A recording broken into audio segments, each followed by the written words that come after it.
ngeliat dari Instagram pun gue bangga gitu. Ada kalian, gue bangga kayak keren banget SMP gue OSISnya gitu. Nah, Ya, itu langsung deh di situ kita apa sih sholat di depan nih berempat sholat di depan aula ini itu langsung dipanggil ke depan kayak malu banget gitu. Momen dimana gue udah nyampe nada paling tinggi, itu gue kecekek. Suara gue habis, napas gue habis. Gue langsung minta panitia, gue undur diri di situ dan itu gue ngerasa, aduh malu banget sih gue.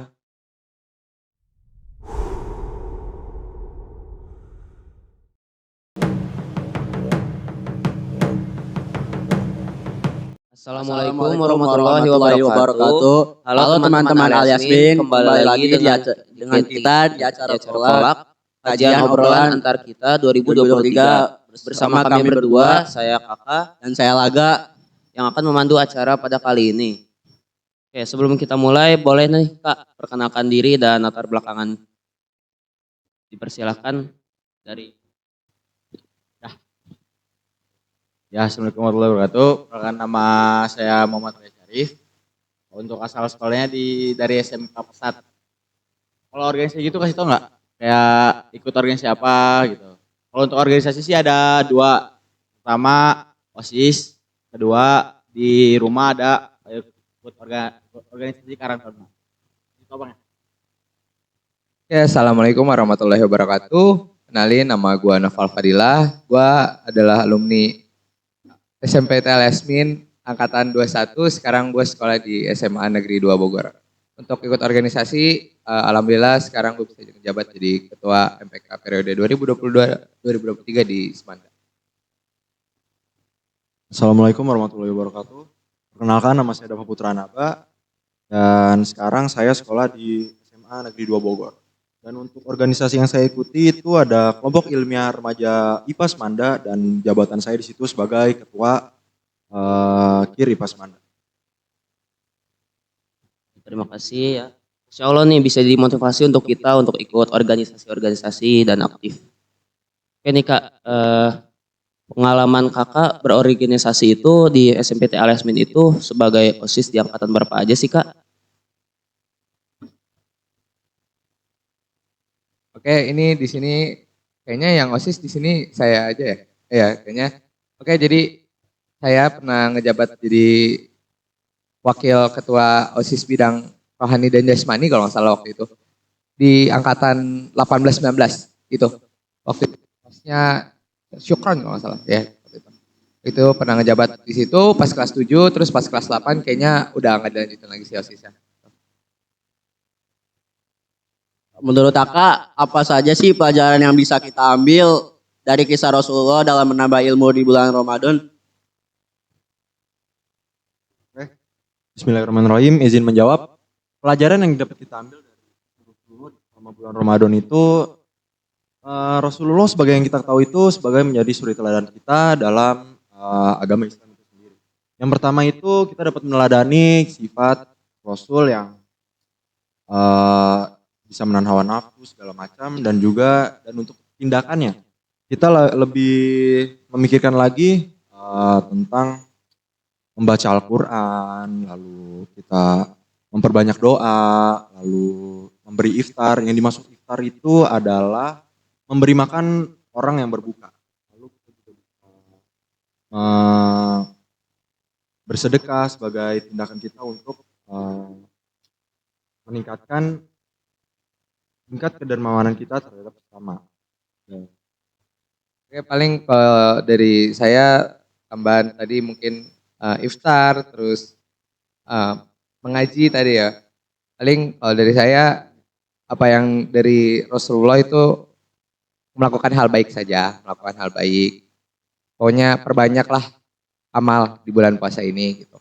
Jangan sampai kita malah melakukan maksiat, karena sayang aja kalau misalkan kita malah melakukan maksiat di bulan Ramadan ini. Apalagi kan kalau kita ngelakuin hal-hal baik di bulan Ramadan itu pahalanya berlipat ganda. Itu aja sih kalau dari saya.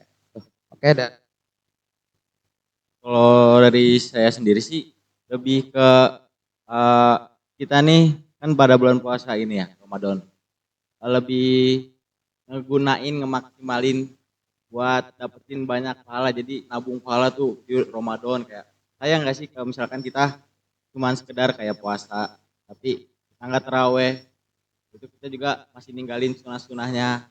Jadi mungkin di bulan puasa ini kita lebih ningkatin lagi sih dari sunahnya, itu wajibnya juga lebih dimaksimalin lagi. Itu sih dari saya. Makasih. Menurut kakak apa sih hubungan surat Al-Fil dengan kelahiran Rasulullah? Bismillahirrahmanirrahim. Izin jawab untuk persoalan itu. Hubungan surat Al-Fil sama kelahiran Rasulullah itu bertepatan, kelahiran Rasulullah bertepatan dengan pasukan Abraha yang ingin menghancurkan Ka'bah di situ. Di situ Allah menurunkan burung Al-Fil itu ababil ya, burung ababil untuk istilahnya menggancar pasukan Abraha gitu. Untuk di situ juga bertepatan di 12 Rabiul Awal bertepatan sama kelahiran Nabi Rasulullah. Itu sih hubungannya. Berkaitan dengan kisah Rasulullah nih kak. Kak boleh ceritain nggak gimana kisah Rasulullah dari dia lahir sampai dia menjadi Rasul? Bismillahirrahmanirrahim, izin menjawab. Untuk pertanyaan tentang gimana dari awal Nabi Muhammad dari lahir ya sampai jadi Rasul. Oke, itu tuh mungkin kalau Nabi Muhammad itu kan pasti otomatis sudah ditentuin kan dari Allah, dari sama Allahnya. Nanti jadi Muhammad, jadi Nabi gitu. Itu tuh udah diperstruktur. Ya misalkan emang dari awalnya bisa dibilang hidupannya berat ya. Kayak yang dari sebelumnya udah tinggal sama ayahnya gitu. Mungkin untuk pas masih bayi juga Nabi Muhammad tuh yang bisa dibilang dia di isunya bukan dari ibunya langsung, lewat orang lain, emang dasarnya kayak gitu di Arab ya. Mungkin bisa dibilang berat, tapi Allah udah menjamin gitu kehidupan Nabi Muhammad. Ini mau lanjut lain. Kak mau nanya nih peristiwa yang ada di bulan Ramadan itu apa aja? Bismillahirrahmanirrahim, izin menjawab untuk pertanyaan tersebut ya, peristiwa di bulan Ramadan. Untuk sejauh ini yang saya ketahui sih malam Lailatul Qadar. Malam Lailatul Qadar itu biasanya kita cari di 10 malam. Dan biasanya itu letaknya itu diacak, dan menurut para ulama, para ahli, malam Lailatul Qadar itu dapat kita temukan di hari ganjil menjelang 10 hari terakhir bulan Ramadan. Mungkin ada yang mau nambah? Mungkin kalau untuk tadi yang kejadian 10 malam 10 hari terakhir itu lebih kita tuh meningkatkan pahala lagi sih. Kayak untuk tarawihnya juga kan biasanya di 10 malam terakhir tuh ada itikaf kan. Nah, dari situ kita bisa nge-push tuh. Buat ngajinya nih misalkan emang belum khotam 1 juz atau gimana 30 juz atau gimana gitu. Bang, lanjut. Mungkin kalau tambahan dari aku sih, kalau misalkan di bulan Ramadan itu ada nuzul Quran ya, yang di tanggal 17 Ramadan itu peristiwa turunnya Al-Quran. Surat pertama Al-Alaq 1 sampai 5 itu bertepatan di 17 Ramadan. Itu sih setahu aku. Udah, ada lagi. Oke nih kak, beralih ke pertanyaan santai aja, sharing aja ya. Bisa ceritain nggak kak pengalaman masing-masing kakak di persekolah di Al Yasmin dulu? Mungkin yang didapat dari pas setelah lulus aja kali ya, dapat dari SMP Alif ini. Pertama tuh lebih ke agama. Jadi kalau dari ini gue juga gak ngomong kayak gue gitu. Kalau dari gue sendiri sih lebih ngerasa kayak dibilang ilmu paham tentang agama juga enggak, tapi pas masuk SMK tuh dibilang ngerti mah langsung ngerti tuh. Masuk kayak dari ilmu agamanya, ada gitu lanjut ke hafalan kan. Kalau di SMP itu kan wajib kan dulu tuh kalau nggak salah. Jadi kalau mau syarat lulus tuh harus hafal juz 30 kan. Nah itu tuh pas kan gue sekolahnya sekarang di SMK Pesat. Dibilang ada hafalan juga ada hafalan, tapi yang enggak terlalu ketat kayak di Pesat Alif Min sekarang ini. Jadinya tapi gue nih udah bisa lah buat hafal 30 juz. Jadinya juz 30. Astagfirullahaladzim, maaf. Aduh Pak, Pak. Oke, lanjut ya pokoknya. Amin, tapi amin. Pokoknya keluar dari SMP Pusat nih udah ya alias min 2 pindah ke SMK Pusat, ada kayak hafalan gitu juga, udah lancar gitu, tinggal nambah-nambahin doang. Alhamdulillah. Jadinya berkat Pak Mansur.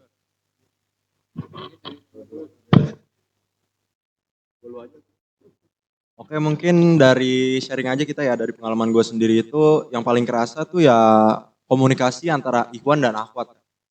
Karena gue dari SD tuh emang udah IT dan TK pun IT. Dan setelah gue masuk Aliasmin tuh kayak, kan di angkatan kita tuh ya dulu kan ada kelas, ada 3 kelas. Ada yang pandai, pintar, sama cerdas.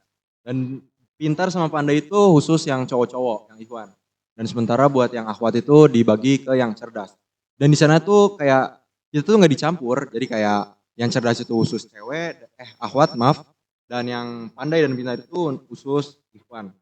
Oke. Jadi gue pengen bahas aja setelah gue masuk SMA itu kayak mungkin apa ya? Dibilang kayak rasa bersosialisasi atau komunikasi lawan jenis itu kayak aduh gimana ya, dulu gue kayak di SMP tuh kayak nggak pernah ngomong sama cewek gitu kan. Di SMA kok kayak gimana gitu. Dan mungkin untuk apa pembelajaran selanjutnya sih lebih ke adab sih.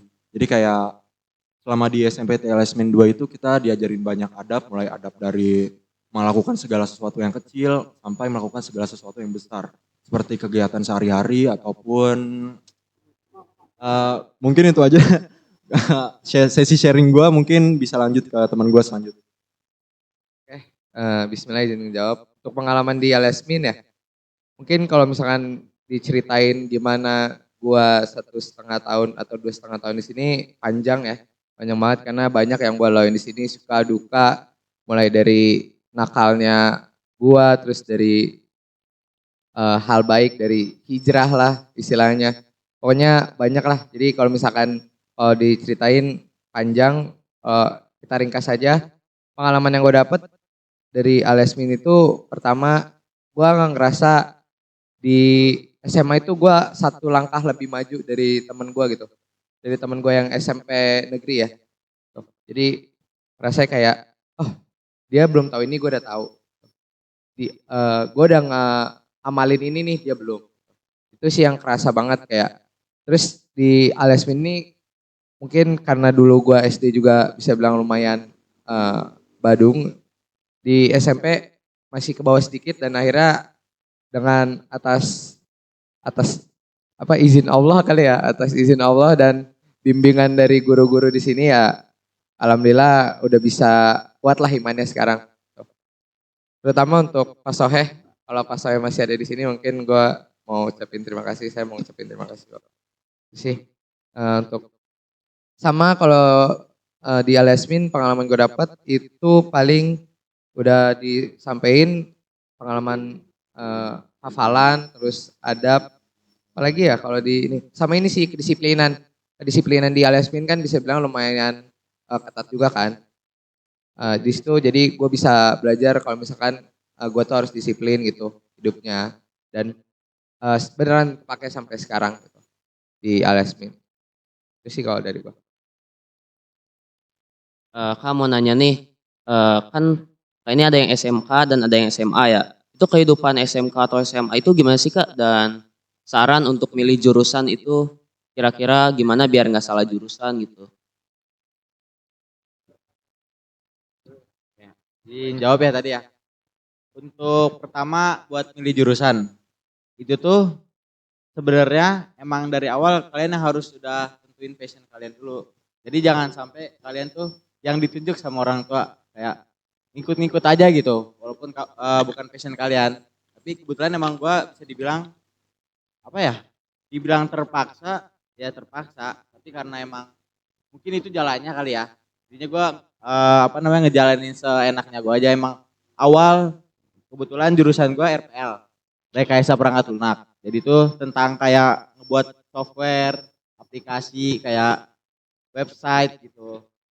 Nah, itu tuh awal emang dibilang berat kayak bener-bener kan sebelum SMP juga dibilang apa ya, megang laptop tuh jarang banget.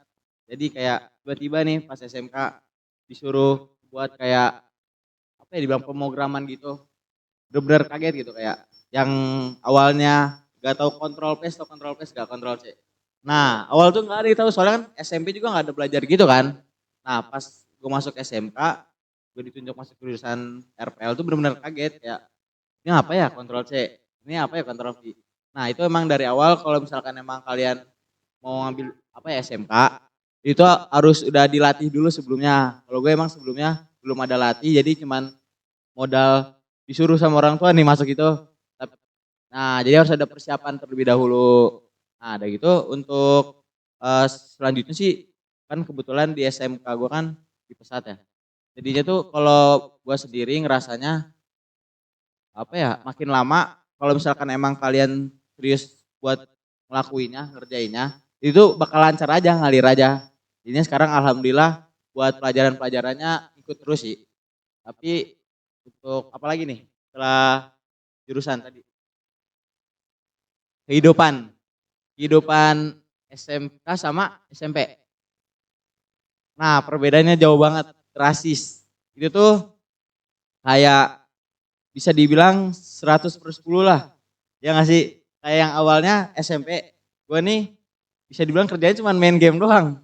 Ya udah main game, di itu belajar juga belajar. Nah kalau misalkan pas SMK, gue mungkin semakin kayak pengen belajar lah, kayak organisasi. Nah itu tuh tiba-tiba yang harus ngatur jadwal banyak banget. Kayak yang sore siang ini tiba-tiba yang awalnya lagi belajar nih, misalkan mau ujian, tapi harus di-spend buat ada event sekolah atau gimana. Jadi harus ngelepas habis pembelajaran. Itu siangnya kita udah apa sih siapin buat yang OSIS itu, event OSIS. Nah, malamnya kalau gua kan juga ikut organisasi di komplek. Nah, itu harus ada lagi biasanya rapat lagi. Jadinya harus benar-benar bisa ngatur waktu gitu jadwal. Itu sih. Jadinya ya mungkin sekarang ini gua udah bisa ngatur waktu lah. Jadinya gak yang terlalu banyak main, gak yang terlalu banyak juga organisasi gitu.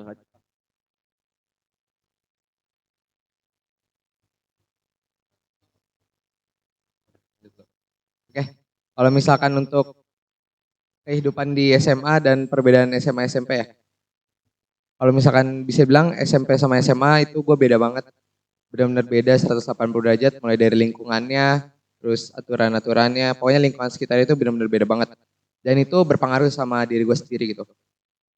Untuk kehidupan di SMP, gue bisa bilang introvert, terus SMP mainnya cuma itu aja, dan kenal-kenalnya emang segitu-segitu aja sih, karena emang mungkin dulu gue angkatan 3, angkatan baru, jadi cuma ada 2 kelas, jadi benar-benar bisa bilang teman-temannya itu aja. Kalau misalnya di SMA itu benar-benar beda banget, karena angkatan atas lo harus kenal, angkatan bawah lo harus kenal gitu. Apalagi teman angkatan lo sendiri, itu sih kalau misalkan perbedaannya di SMA ya. Terus kalau misalkan persiapan kalian yang kelas 9 untuk SMA, dari gua persiapin diri aja untuk kalian di SMA nanti. Dari awal kalian udah harus tahu tujuan kalian tuh mau kemana gitu. Entah mau ke IPS, mau ke IPA kalau di SMA. Tuh. Jadi kalian harus tahu nih, nanti gede mau jadi apa, terus SMA ini mau ngapain aja gitu. Karena di SMA ini bisa bilang, apalagi kalau misalkan untuk Ikhwan ya, untuk Ikhwan, ladang kalian cari jati diri kalian.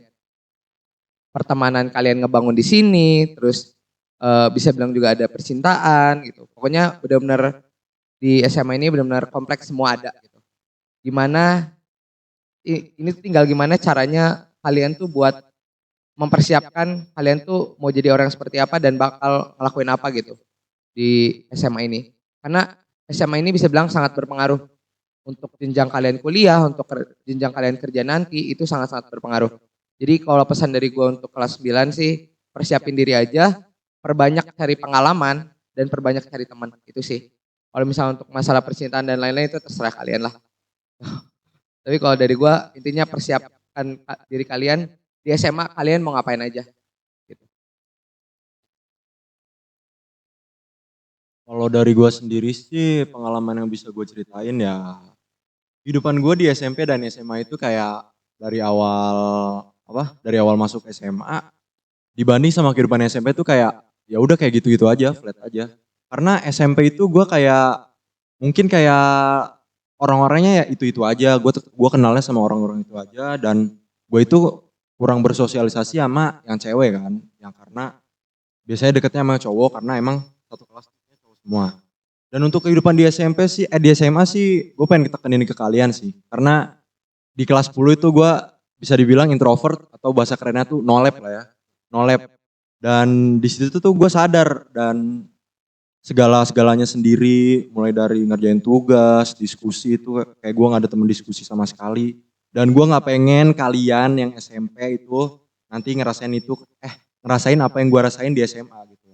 Jadi gue rasa dari kepribadian itu harus dirubah sih. Misal kayak kalian tuh harus pinter-pinter gitu loh. Pendekatan sama orang baru. Jangan kayak kalian tuh jangan maunya dideketin terus, tapi kalian juga harus bisa ngedeketin orang lain. Jadi gue mulai merubah itu semenjak kelas 11 ini ya. Karena yang pengen gue tekenin itu masa transisi dari daring ke luring.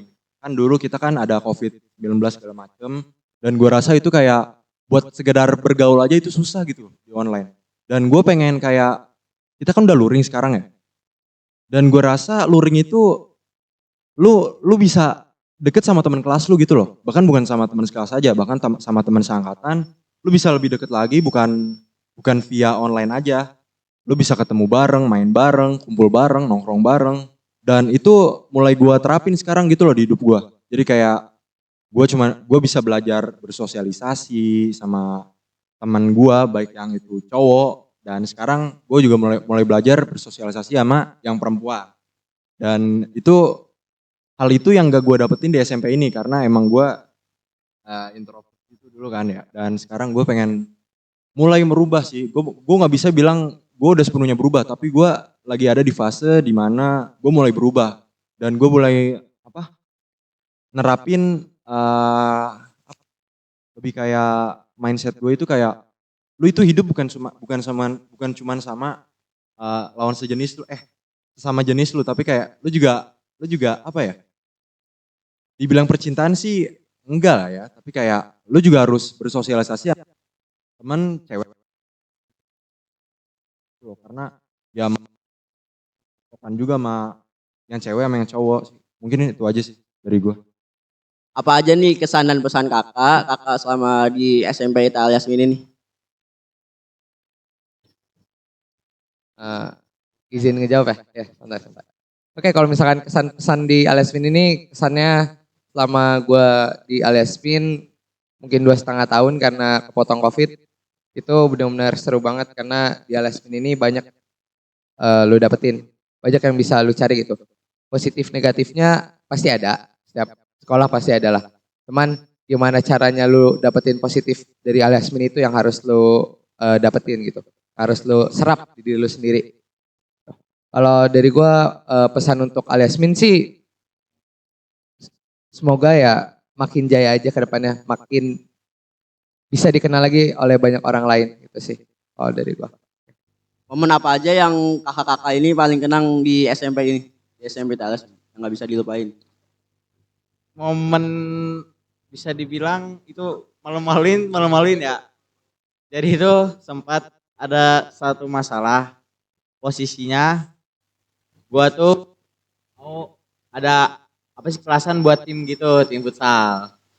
Nah tapi tuh bukan lupa, mau mesennya tuh awalnya gue bertiga doang. Ya berdua. Nah, pas datang ternyata dia bawa orang juga, bawa motor kan Alex tuh sebelumnya tuh nggak boleh bawa motor kan. Masih boleh nggak? Belum kan? Ya. Nah itu tuh posisinya di situ tuh maaf. Yang tempat tunggu angkot. Nah itu gue dijemput. Awal dia yang ngomongnya sendiri bawa 2 orang. Nah gue juga bawa dia kan. Gue gak enak sama dia. Soalnya kayak gue udah minta temenin nungguin yang teman gue mau apa sih buat baju ini, tapi dia nggak diajak gitu. Nah jadinya bawanya berempat tuh, bonceng 4. Nah udah jalan masih aman, gak ada ketemu guru. Nah tiba-tiba pas besoknya apa ya? Besoknya langsung tuh ada laporan kalau misalkan gua nih di kelihatan bonceng 4 itu. Nah setelah itu langsung deh di situ kita apa sih sholat di depan nih berempat, sholat di depan aula ini. Itu langsung dipanggil ke depan kayak malu banget gitu. Kan sholat kan di sini kan? Atau di sana sholat sekarang? Masih di sini kan? Nah, sholat masih di sini. Itu tuh kan cewek, cowok, kita berempat doang di depan gitu kan malu kan ya. Nah, itu sih paling dapat.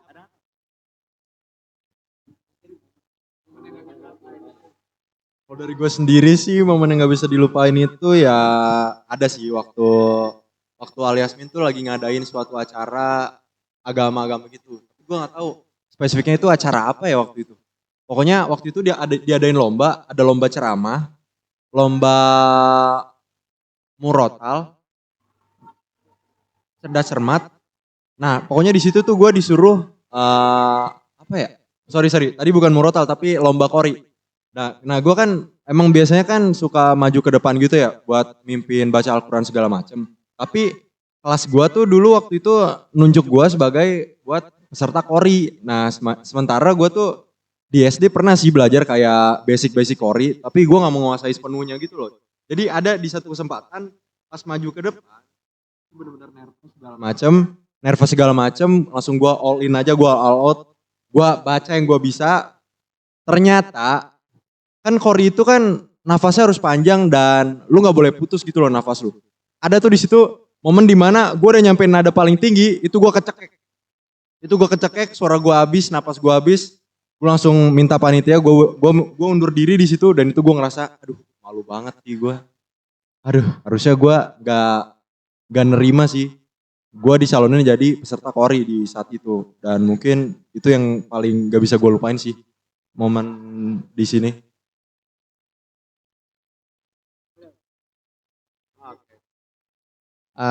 Kalau misalkan momen yang gak bisa dilupain di Aliasmin ya, sebenarnya banyak banget momen yang gak bisa dilupain di Aliasmin. Salah satunya yang bopat ini parah banget sih.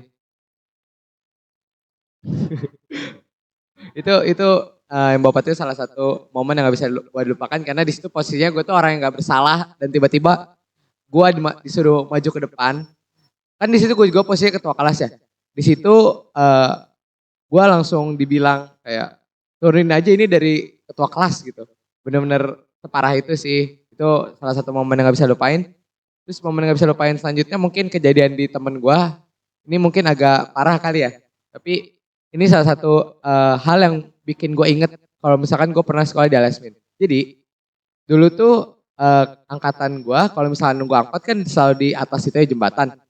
Mungkin juga sampai sekarang masih nggak nunggu di angkat? Masih kan masih. Nah jadi waktu itu temen gue ini lagi nunggu angkot di atas. Entah gimana gue juga nggak tahu. Dia kayaknya senderan di tiang-tiang itu. Terus dia jatuh dari atas itu sampai ke bawah. Ini mungkin agak parah kali ya. Tapi sampai sekarang ini sih yang gue ingetin dari Aliasmin.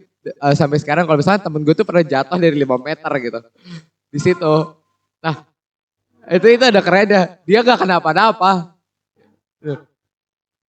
Siap lagi dia. Jadi itu sih yang gue inget.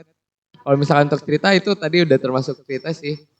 Terus gue juga kayaknya sempet sama lu deh pernah. Jadi guru tuh lagi ngomongin di sini. Salat asar tuh gue inget banget. Salat asar Pak Suherman gak usah. Pak Suherman ngomong.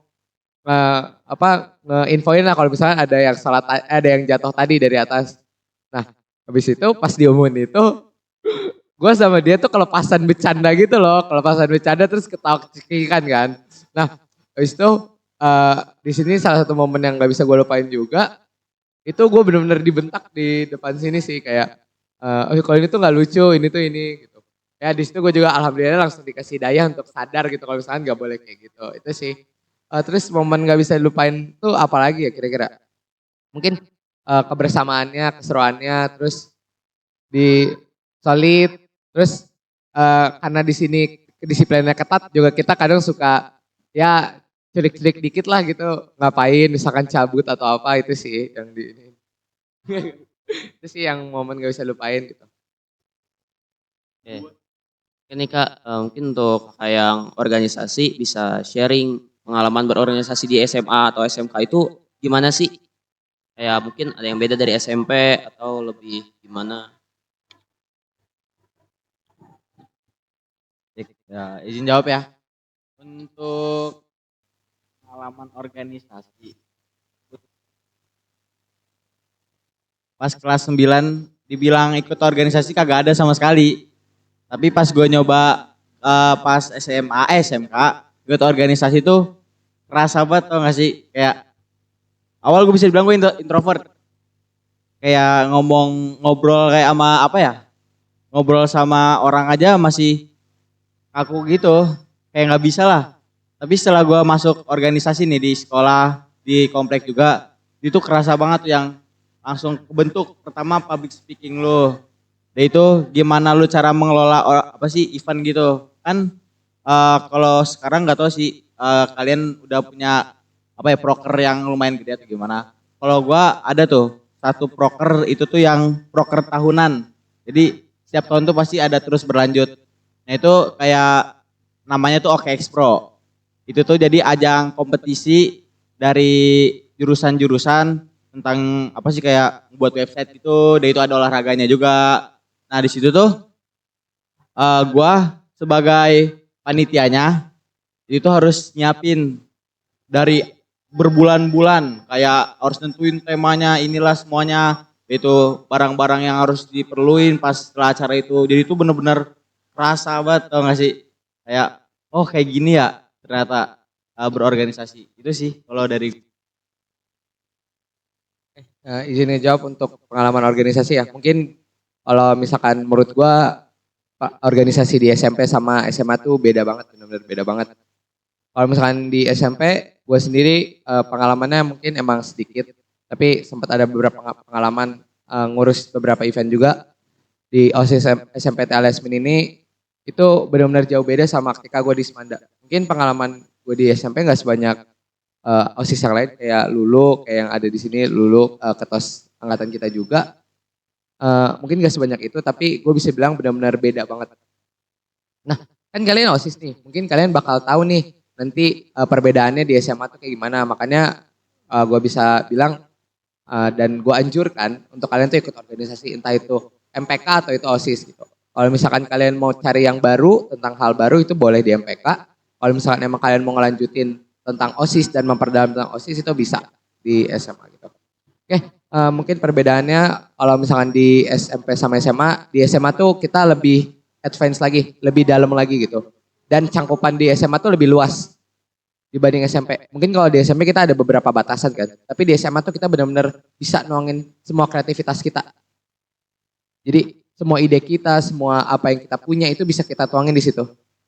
Gitu. Itu sih perbedaan di SMP sama SMA. Terus kalau misalkan di SMA, kalian itu benar-benar bisa bilang benar-benar harus enjoy sama organisasi kalian. Karena kalau misalkan kalian gak enjoy dan gak serap gitu sama organisasi kalian, kalian bakal sulit ngejalinnya. Karena OSIS dan MPK atau organisasi di SMA apapun itu benar-benar sibuk banget.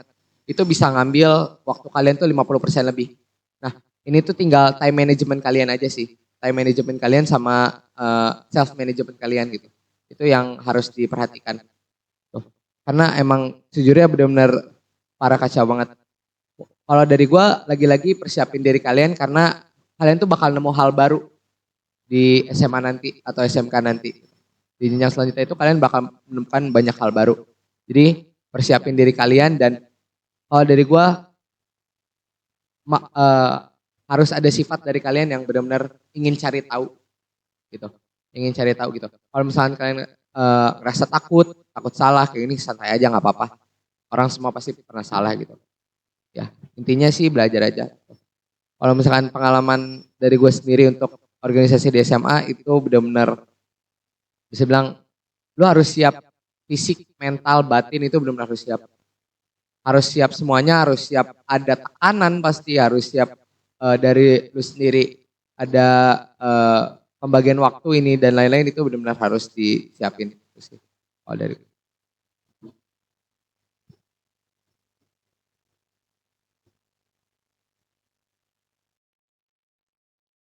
Mungkin dari pengalaman gue sendiri ya, pengalaman gue akuin jauh di bawah mereka lah.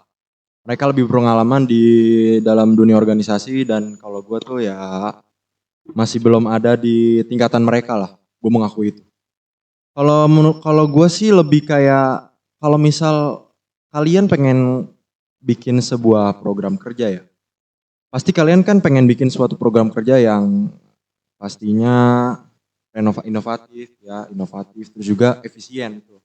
Dan kalian juga harus siap dalam tanda kutip kalian itu harus bisa apa ya?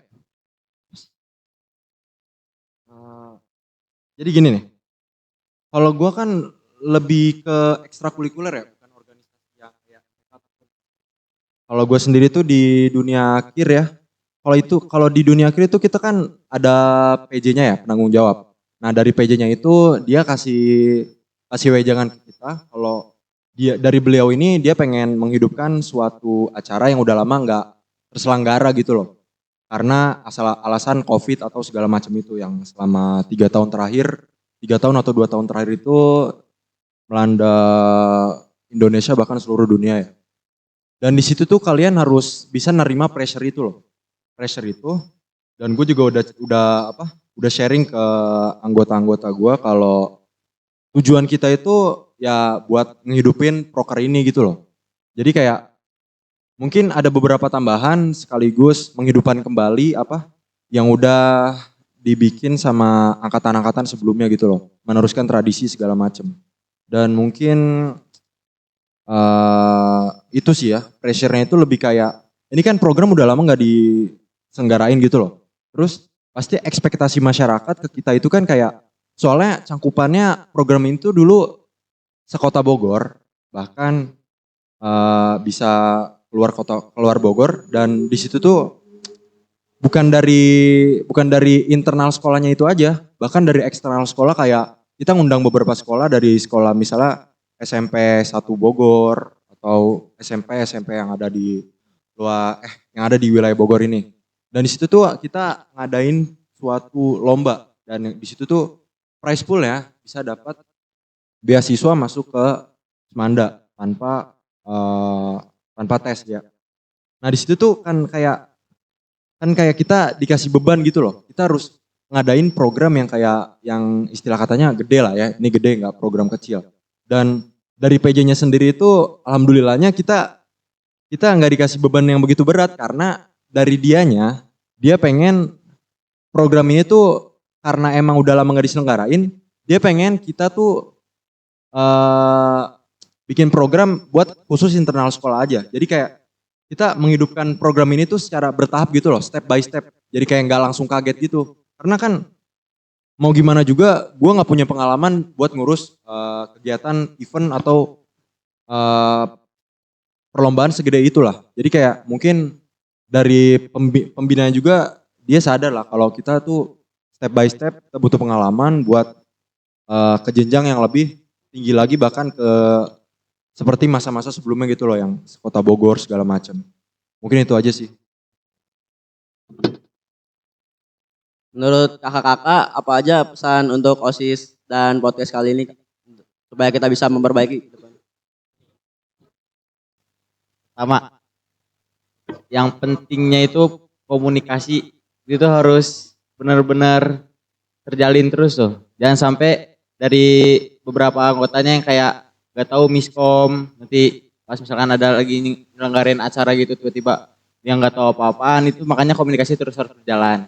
Kedua, rasa inisiatif sih.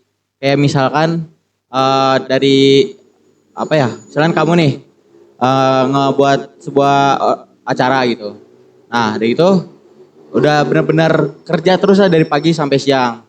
Nah, dari kamunya juga, dari temennya sendiri harus yang ngeliat nih kayak, wah temen aku lagi capek gini aku bantuin. Jadi inisiatifnya. Itu sama bondingnya sih itu. Jadi kita tuh sebenarnya organisasi itu ngerasain kekeluargaannya itu. Jadi kalau misalkan kita nggak ngerasain kekeluargaan itu kayak aneh. Kayak bener-bener yang sebatas cuman organisasi. Padahal mah organisasi itu tujuannya biar kita tuh ngerasain tuh keluarganya gimana. Itu sih. Banget, tambahan nggak? Mungkin saran dan masukan untuk OSIS SMP TLS dulu ya.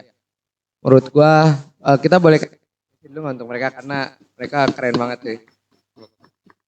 Oke.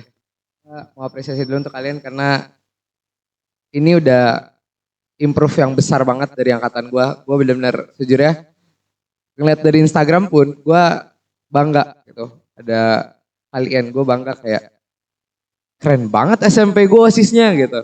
Nah, makanya gue benar-benar bangga sama kalian. Tapi di balik ini kan gue nggak tahu gimana. Di balik ini pasti ada aja hal satu dan lain hal yang emang pasti ada kekurangannya dong. Nah, kalau menurut gue untuk kekurangan diimprovisasi aja. Hal-hal yang mungkin kurang dari kalian yang mungkin dari pihak internal ada atau apapun itu dikurang-kurangin dan rajin-rajin aja sih ada eval sebelumnya. Sebenarnya eval tuh benar-benar penting banget. Kalau misalkan lu ke TOSnya kan, misalkan lu ke TOSnya, kalau lu apa di OSIS? Oh, sekbid. Oke. Mungkin dari kata sendiri kayak ngerasa kinerja ini tuh kurang, si ini tuh kurang. Jangan langsung merujuk ke anggotanya. Tuh. Jadi diingetin dulu di masal.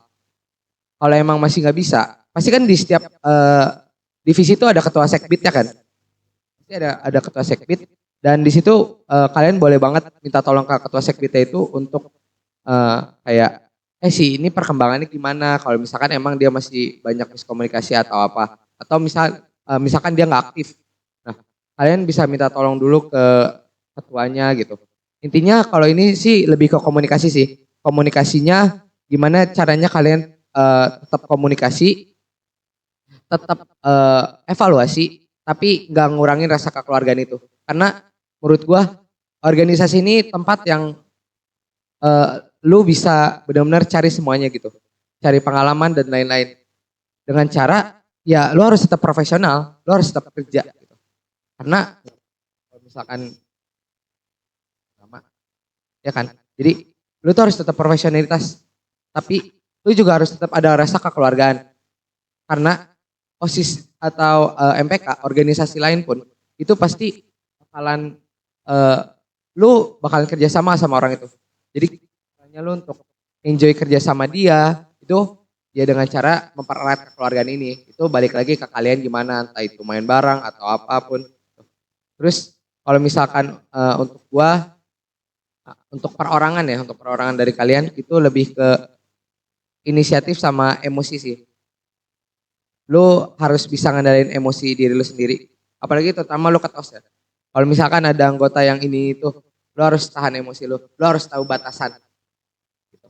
Itu sih kalau dari gua. Mungkin dari dapat. Kalau dari gue sih mungkin to the point aja ya. Gue pengen OSIS SMPT alias Mini itu punya sebuah legasi gitu loh. Kayak sebuah warisan. Misalnya kayak tiap tahun tuh kayak ngadain suatu acara yang ngundang kayak alumni kayak kita kayak gini loh. Jadi jadi tiap tahunnya kalian itu iya kayak gitu sih. Lebih kayak seminar gitu sih. Misal kayak alumni-alumni sebelumnya nih. Jadi kita tuh kayak bisa sharing pengalaman. Mungkin kalau di sini kan di podcast ya terbatas segala macam. Mungkin nanti kalian bisa bikin suatu program kayak kalian ngundang alumni-alumni, terus mungkin alumninya bisa sharing, mungkin di sini nih. Di sini biasanya kan sholat asar ya. Sholat asar sebelum pulang, mungkin kalian bisa ngadain suatu kayak seminar kayak gitu buat pengalaman masuk SMA segala macam. Jadi kayak mungkin kalau di podcast ini kan pasti kayak ada yang nonton, ada yang enggak gitu loh. Tapi kalau misal sebelum pulang sekolah, itu kan pasti semua orang masih pada di sini dong, gak mungkin kemana-mana. Dan pasti ya cangkupannya lebih luas.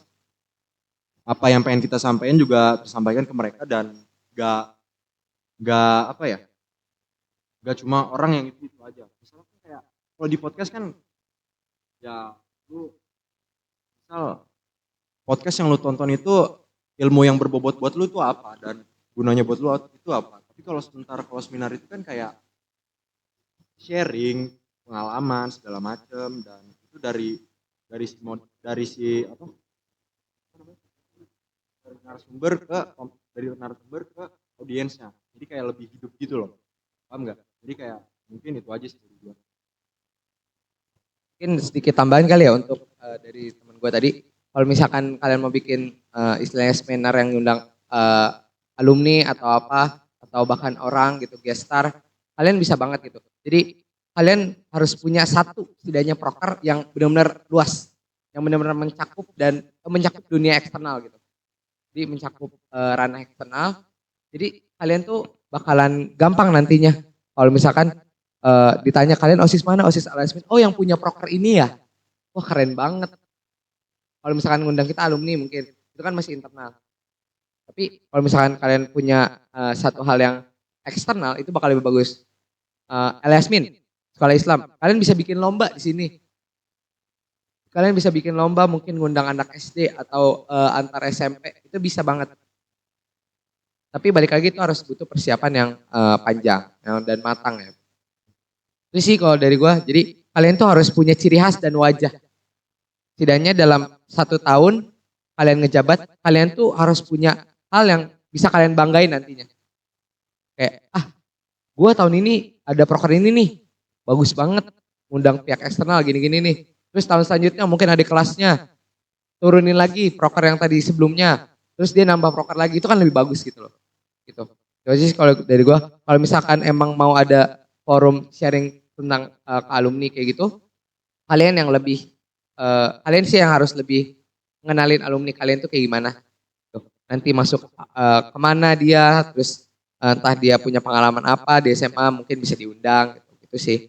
Atau mungkin yang sempat udah ada yang kuliah kan sekarang ya, udah ada yang kuliah juga di Al-Yasmin 2 angkatan 1 udah kuliah, angkatan 2 tahun ini masuk kuliah, itu bisa juga kalian undang. Jadi gimana kalian kenalin alumni kalian itu sih yang penting gitu. Oh dari aku.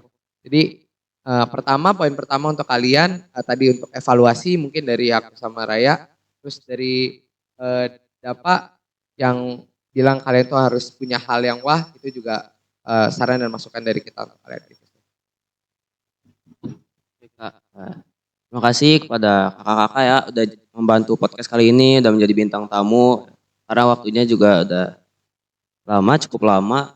Jadi makasih atas sharingnya, pengalamannya. Semoga bisa bermanfaat untuk teman-teman sehingga ya dan materinya juga. Oke. Sampai di sini podcast kali ini. Mari kita tutup dengan membaca Ratul Majlis. Subhanaka Allahumma wa bihamdika asyhadu alla ilaha illa anta wa atubu ilaik. Terima kasih kepada alumni. Sekian podcast kali ini. Wassalamualaikum warahmatullahi wabarakatuh.